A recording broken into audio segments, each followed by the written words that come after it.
नमस्कार, मी डॉक्टर मच्छिंद्र बांगर महाराष्ट्रातील आणि देशातील हवामान परिस्थिती संदर्भात ताजा अंदाज देणार आहे. आपण बघतो वातावरणात बदल होणं अपेक्षित होतं आणि ती आता बदल झालेला आहे. ज्या ठिकाणी श्रीलंकेच्या आणि अंदमानाच्या दरम्यान कमी दाबाचं क्षेत्र विकसित होणं अपेक्षित होतं ते आता झालेलं आहे आणि भारतीय हवामान खात्याकडून तशी घोषणा करण्यात आलेली आहे. याचा परिणाम म्हणजे अंदमानात मान्सून लवकर दाखल होईल. त्याचबरोबर केरळ आणि महाराष्ट्रामध्ये देखील त्याचा पुढचा प्रवास त्यामुळे लवकर होण्याची शक्यता आहे. त्यामुळे वेळेपूर्वी मान्सून येण्यासाठी अनुकूल वातावरण तयार होत आहे. एकूणच या उपग्रह छायाचित्रामध्ये आपण बघतो आहोत की मोठ्या प्रमाणात वातावरणीय बदल झाले आहेत आणि त्या बदलांचा आपण अनुभव घेणार आहोत. भारतीय हवामान खात्याच्या वेबसाईटला आपण जर बघितलं तर या ठिकाणी आपल्याला पुढील 72 तासामध्ये लो प्रेशर बनेल अशा प्रकारचा अंदाज देण्यात आलेला होता. आज 12 तारीख आहे. पुन्हा एकदा उष्णतेच्या लाटेचा प्रभाव हा राजस्थान, गुजरात, मध्य प्रदेशचा पश्चिमी भाग, मराठवाडा आणि पश्चिम महाराष्ट्रात सुरू होणार आहे. उत्तर भारतात एक WD आलेला आहे आणि तो पूर्व भारतात देखील पावसाचा परिणाम होणार आहे. उष्णतेची लाट महाराष्ट्राच्या बऱ्याच भागात 13 तारखेला असण्याची शक्यता आहे. मध्य प्रदेश, राजस्थान, गुजरात या राज्यात देखील उष्णतेची लाट कायम असणार आहे. पूर्व भारताकडे पावसाचं प्रमाण वाढेल. 14 तारखेला विदर्भामध्ये उष्णतेची लाट असण्याची शक्यता असून गुजरात, राजस्थान, मध्य प्रदेशमधील काही भागातील उष्णतेची लाट देखील कायम असणार आहे. पूर्व भारताकडे WDचा प्रभाव असेल. थोड्याफार फरकाने 15 तारखेला हे वातावरण कायम असणार आहे.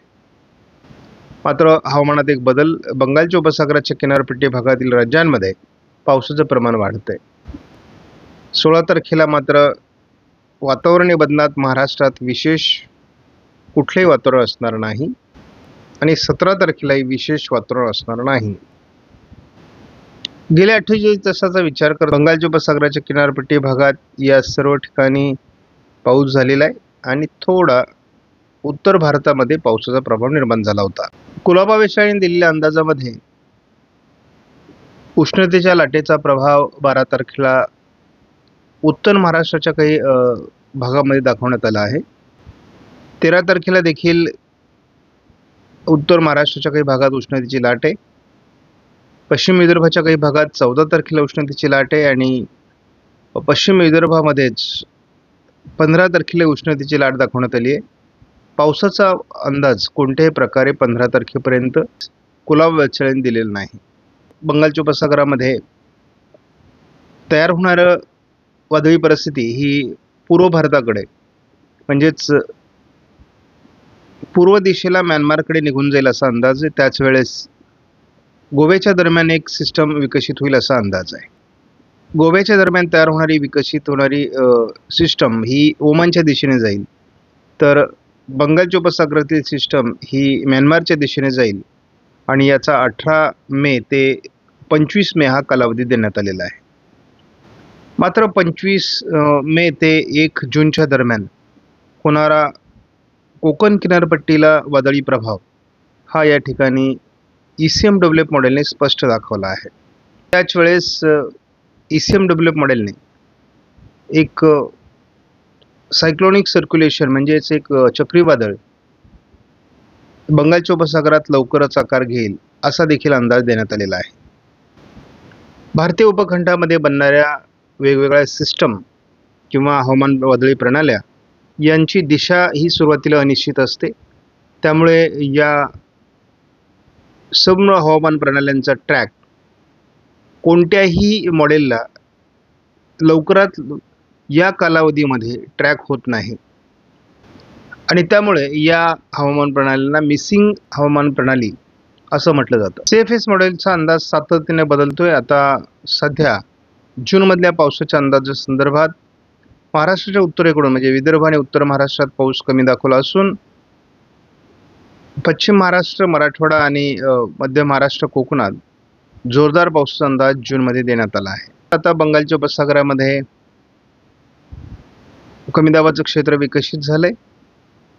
या मॉडेलनुसार याचा पुढील प्रवास हा मध्य बंगालच्या उपसागरातून पूर्व भारताकडे होण्याची शक्यता म्हणजेच म्यानमारच्या दिशेने होण्याची शक्यता आहे. मराठवाडा, विदर्भ, उत्तर महाराष्ट्र यावर याचा परिणाम राहील. दरम्यानच्या काळात महाराष्ट्रात देखील 45° पारा देखील ओलांडला जाऊ शकतो. साधारण 19 तारखेला तो विदर्भामध्ये 46 ते 47° पर्यंत देखील तापमान जाऊ शकतं. आज तरी पावसाची शक्यता दाखवण्यात आली नाही. JFSने 13 तारखेलाही महाराष्ट्रात पावसाचा अंदाज दिलेला नाही. JFSचा 14 तारखेलाही पावसाचा अंदाज महाराष्ट्रात नाही. JFSचा 15 तारखेलाही पावसाचा अंदाज नाही. JFSचा 16 तारखेलाही पावसाचा अंदाज महाराष्ट्रात नाही. 17 तारखेलाही JFSचा महाराष्ट्रात पावसाचा अंदाज नाही. म्हणजे जवळपास आपण बघतो 17 तारखेला यापूर्वी आपण वेगवेगळ्या मॉडेलच्या माध्यमातून महाराष्ट्रात पाऊस सुरू होईल असा अंदाज होता, परंतु तो अंदाज बदललेला आहे. आपण जर डायरेक्ट 24 तारखेचा अंदाज बघितला तर विदर्भ आणि कोकण या ठिकाणी 24 तारखेपासून पावसाला सुरुवात होऊ शकते. त्या बंगालच्या उपसागरात वादळी सिस्टम बनेल. महाराष्ट्रात पावसाची शक्यता नाही. 14 तारखेला ही शक्यता कमीच आहे. 15 तारखेला थोडं सातारा, सांगली, कोल्हापूर, रत्नागिरी, सिंधुदुर्गच्या भागात वातावरण असू शकतं. बंगालच्या उपसागरात तयार होणारी सिस्टम विरुद्ध दिशेने जाण्याची म्हणजेच म्यानमारच्या दिशेने जाण्याची शक्यता. थोडा घाट माथ्यावर ECMWF मॉडेलने पावसाचा अंदाज दिला आहे 16 तारखेला. 17 तारखेपर्यंत विशेष वातावरण ECMWF मॉडेलने देखील दाखवलेलं नाही. आयकॉन मॉडेलने मात्र किरकोळ स्थानिक वातावरण पावसाचं महाराष्ट्रात दाखवलं आहे. 14 तारखेला महाराष्ट्रात आयकॉन मॉडेलने स्थानिक पावसाचं वातावरणाचा प्रभाव दाखवला आहे. बऱ्याच भागात हा पाऊस असू शकतो.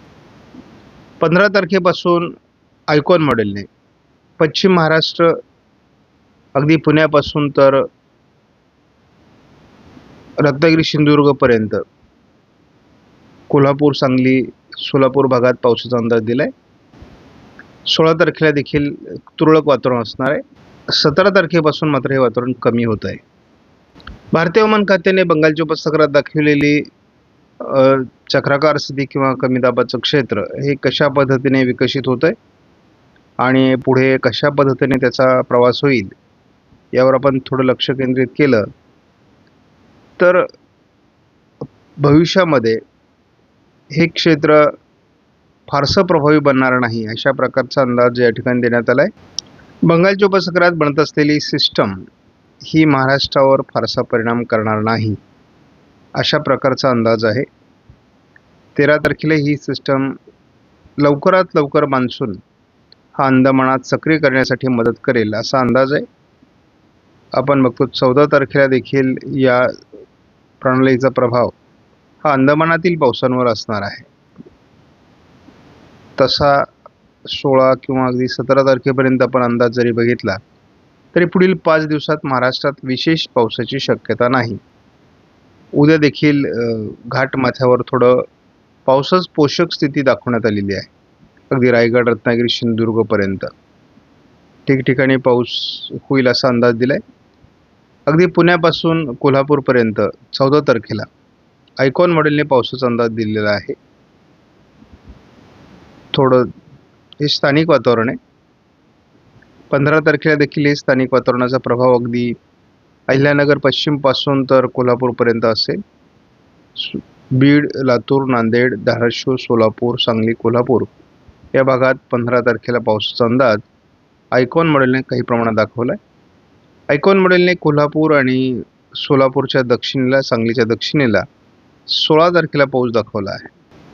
आपण मान्सूनच्या प्रोग्रेस संदर्भात एक धावता अंदाज घेणार आहोत. 14 तारखेला आपण बघतो अंदमानात मोठ्या प्रमाणात पावसाचं वातावरण असणार आहे. तयार होणारी बंगालच्या उपसागरातील सिस्टम ही म्यानमारच्या दिशेने विरुद्ध दिशेने जाण्याची शक्यता आहे. त्याच वेळेस अरबी समुद्रात देखील हालचालींना वेग येणार आहे. आपण अगदी प्रत्येक दिवशी दोन्ही समुद्रात पावसास अनुकूल स्थिती निर्माण होते, वादळी परिस्थिती विकसित होत आहेत.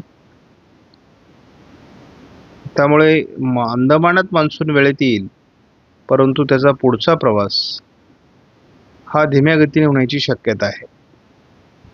त्यामुळे आपण एकूणच बघतो जवळपास 25-26 तारखेपर्यंत फार पावसाळी प्रगती होताना आपल्याला दिसत नाही. हेच वातावरण आपण जेव्हा JFSने बघतो तेव्हा कोकण किनारपट्टी आणि विदर्भात पावसाची शक्यता JFSने व्यक्त केली आहे. आपण आज व्हिडिओमधील माहिती महत्त्वपूर्ण वाटल्यास लाईक करा, शेअर करा, चॅनलला सबस्क्राईब करा. धन्यवाद. जय हिंद, जय महाराष्ट्र, जय बळीराजा.